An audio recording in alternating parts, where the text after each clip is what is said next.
കാച്ചിൽ, അതുപോലെ തന്നെ തേങ്ങ, തെങ്ങ് എല്ലാത്തിനും നമ്മൾ ഉപയോഗിക്കുന്നത് ഇതിൻ്റെ വളമാണ്.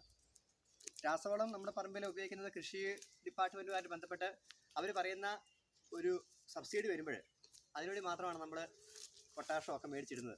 അല്ലെങ്കിൽ അത് വർഷത്തിൽ ഒന്നേ ഇടാറുള്ളൂ. അല്ലെങ്കിൽ നമ്മൾ മിക്കവാറും ഇതിൻ്റെ തന്നെ പ്രോസസ്സ് ചെയ്തിട്ടുള്ള ചാണകവും മൂത്രമൊക്കെ പ്രോസസ്സ് ചെയ്തിട്ട് നമ്മൾ വളമായിട്ട് ഉപയോഗിക്കുകയാണ്. ഈ പശുവിനെ പോറ്റാൻ വളർത്താൻ വളരെ എളുപ്പമുള്ള ഒരു പശുവാണ്. ഇത് 2 പ്രസവിച്ച പശുവാണ് എൻ്റെ മുമ്പിൽ നിൽക്കുന്നത്. ഇതിൻ്റെ അമ്മ പശുവിനെ നമ്മൾ കഴിഞ്ഞ വർഷം കൊടുത്തു.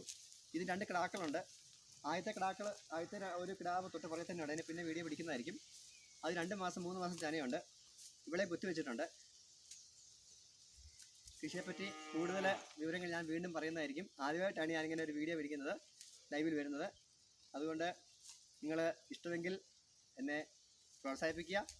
നമ്മളെല്ലാം ഫാദേഴ്സാണ്. നമ്മൾ ഫ്രാൻസിസ്കൻ കാപ്പുച്ചിൻ സഭ എന്ന് പറഞ്ഞു കഴിഞ്ഞാൽ ഒരു വാക്ക് പറയാം.